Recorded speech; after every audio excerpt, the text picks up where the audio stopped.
What else? What else? Now, just a very quick information for you. The Ekiti state election is coming up, and enough is enough. Nigeria is holding a sort of a presidential debate, also a governorship debate and discussion with the candidates, and that's going to be holding today, so do look out for that on your local TV stations. Now, something happened interestingly last week. Chude Jideonwo launched his book, Are We the Turning Point Generation? And it was a very well attended event with lots of great speeches and lots of lessons for Nigerians to learn. So we're going to leave you with that now. But thank you very much for joining us. It's been great hanging out with you right here on Rubbin Minds. And remember, you can join the conversation on Twitter at YNigerTV is the handle. The hashtag is Rubbin Minds. Also, the website yniger.com/TV.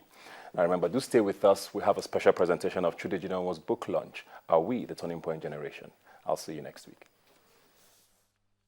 It's the recognition of a new generation, where Chude Jideonwo, a lawyer and award-winning journalist, is charging his peers to get involved in nation building, and his book, Are We the Turning Point Generation, is one that should stir the thought. He doesn't care if you have neighbors, and neither should you.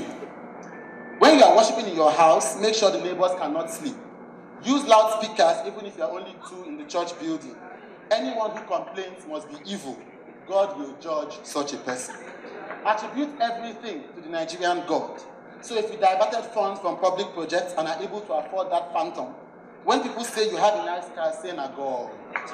If someone asks what the secret of your wealth is, say God has been good to me.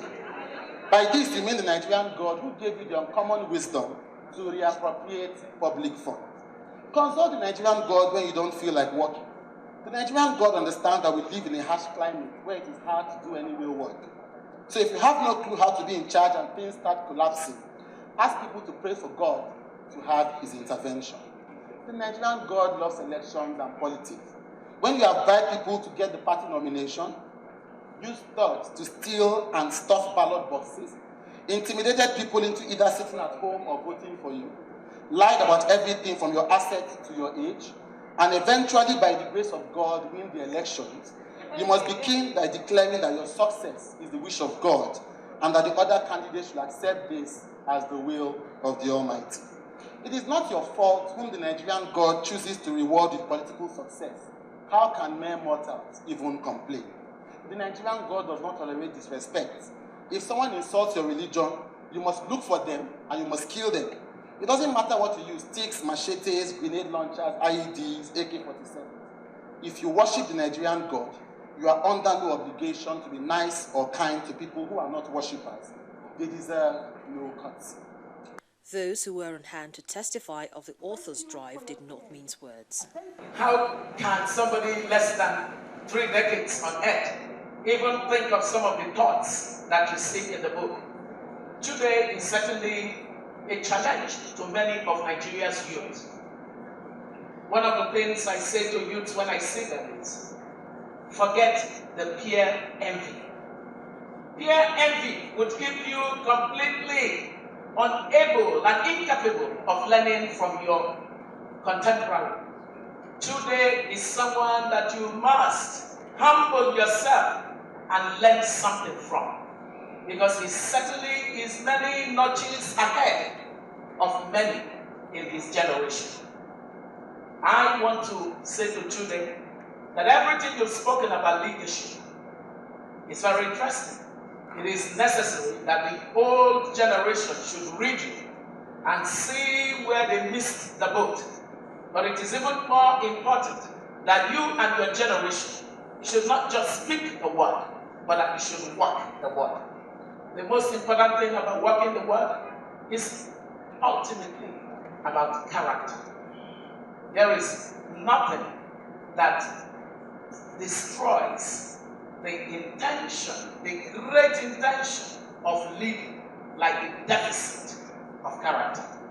It is deficit of character, after all, that will make the greatest of living make decisions that will devalue the essence of leadership. A string of experiences is worthwhile for any young person.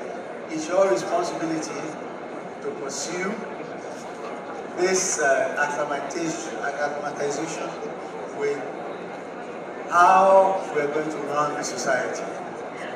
And then somehow you might find a space within and be part of it. Not everybody is going to be president, minister, what have you. But a lot of us can be participants in the game of making our lives a little bit better. Are we the turning point generation? What the author is telling us is that while government will have become an affliction in Nigeria, it is an affliction we can fail to cure only at our own peril. Now, it only remains for me to offer my piece of advice to the author, and I take it from his book, even though it is originally from Shakespeare's play Hamlet. It is the mortal advice Polonius gave to his son Letus, who was in the hurry to get on the next boat to Paris. This, above all, to thine own self true. But there's one who knows him a bit more. He was not the ball playing or out playing ball. As a child, he was always at home, very thoughtful. He was always by himself. He grew up wanting to do everything about the arts. He would tell me, "Mommy, I want to sing. I would like to act. I would like to write." He wanted to do everything art. And to my surprise, when he was in the primary school, I caught him one day reading my copy of Walisho Inka's The Interpreters. And I was shocked. I asked him if he understood what he was reading. He told me he did. And went on to tell me what he got from the book. And from that, I became curious. And he went on to participate very actively in the church choir, children's choir, and he actually composed a song that the choir master then had to do some backup with musical instruments, and it was played in the church. And from there, I began to be very interested in the way he was going. And he told me he was going to publish it. I didn't know how to go about it, but somehow he had an idea how to go about it. So he went writing to all the publishers that he saw in his school textbooks. He wrote to Macmillan, he wrote to as many as possible. Fortunately, one replied. Visited him in the school, then he was in Mayflower School in Kenya. Visited him in school and invited him. Before we knew it, the book was published. And to the glory of God, the book was launched. The book was launched in 2001 by the National Orientation Agency and the British Council. After writing that book, he was eager to talk more about that book. There was something in him moving him. Then he made contact with Pastor Jilahari of the popular Celebrating Jesus. We're coming back from church one Saturday morning. He told me, I said, "Mommy, pursue that woman. I want to show her my book." So I drove after the woman. And right in the traffic, I took the book to her car.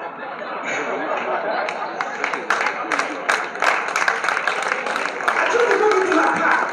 She gave us her number. We got in touch with her. She brought Chude on her program. And after that first contact, she made Chude to remain with her as a co-host. And from that, we were in church one day.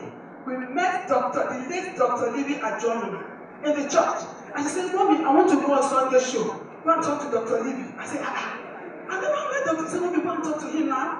So we went together. I approached Dr. Libby. He told us to get in touch with him. And we continued to get in touch. We got in touch with him. Eventually, he came on air on the Sunday show. And after the first contact, we made him a co-host. And he began to drive that artistic tendency in him. And fortunately, he came in contact with Fumi Inyonda. That was where the artistic virtues in him blossomed. Fumi gave him an opportunity to express himself. He met with Fumi, he did everything art. In fact, that was his first major expression in the media. So Fumi used him, gave him opportunity, he talked to guests, he invited guests, and right there in that place, he met his friends, Adebola Williams and Emilia. And that was when they began to think about what to do. They said, like Chude once told me, he said, "Mommy, I want to do what people are not doing. People are doing almost the same thing. I want to do something else. I have an idea of what Nigeria should be like. I think I want to do. He was very young. Then he was in the University of Lagos. He was reading law. And somehow they began this thing, they were struggling and going. I was giving them all the support. Because right from time, I had always believed in his vision. And I'd always stayed by him. So right there in the University of Lagos, he read law. But he had always wanted to read mass communication. He told me endlessly that he read law to please my husband and I. He said, Mommy, I want to read mass comm, but you made me read law. This law is boring. Mommy, I'm not understanding it, I'm not enjoying it. Well, I felt guilty and I pleaded with him that after his law degree, he could go for a postgraduate diploma in mass communication. So to the glory of God, he completed the law, he went for his law school, he came out and got a job with Virgin Nigeria as an assistant manager. 3 months into that job, he told me he was going to quit. He said he was not enjoying it. He said, Mommy, how can somebody go to work in the morning and stay till 4 p.m. at a place? You are not moving, you are not doing anything, you are just doing a regular job. He said, Mommy, I was saying he was going to quit. I told him he wasn't going to quit. That civil service thing in me took over. I said, your appointment must be confirmed before you leave. And that confirmation was going to take 6 months. So he obeyed and he stayed there for 6 months. After 6 months, he was given his letter of confirmation. 2 weeks later, he left. He left Virgin Nigeria and went to Nest.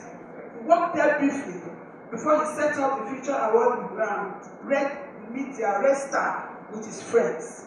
One thing I really want to tell us is that the writing ability in Chude started from very young in his life. There was a time he was writing for every paper, every magazine. He would tell me, Mommy, I have an article here, and I was following up his articles. I was making sure I read every bit of them. At a time, I called him, I said, Chude, your writings have become epidemic. I know I actually used that word. I told him, your writings have become epidemic. You are writing for every paper, every magazine. You don't have a focus. If you begin to write, nobody will have value for your writings anymore. I said, why don't you sit down and find out what you want, or what you wanted. And he took my advice. 2 models of this caliber. There's no way you won't be blessed. The youths are determined to take matters in their hands with this candlelight procession in thought for the abducted students in Chibok. Bring back our girls, now and alive. Bring back our girls, now